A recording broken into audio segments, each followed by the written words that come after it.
Ano ang epekto ng affair sa ating mental health? Alam mo ba, ang bawal na relasyon ay hindi lang simpleng pagkakamali. Ito ay sugat na tumatagos mismo sa ating isip at kalusugan. Para sa taong nasaktan o naisahan, ang pinakamalaking epekto ay ang pagkawala ng tiwala.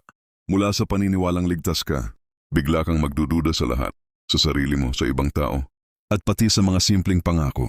Laging may takot, laging nag-aalala, at madalas ay pakiramdam mo ay kulang ka, walang halaga o hindi sapat. Marami ang dumadaan sa matinding lungkot, depresyon, at pagkabalisa na parang hindi na matatapos. Pero alam nyo ba, pati yung gumawa ng pagkakamali ay hindi rin payapa. Ang taong nasa ganitong relasyon ay laging may takot, takot matuklasan, takot masira ang pamilya, takot mapahiya. Laging nahahati ang isip at puso, laging may konsensyang kumakain sa loob. Hindi ka makatulog ng mahimbing, hindi ka makakain ng maayos.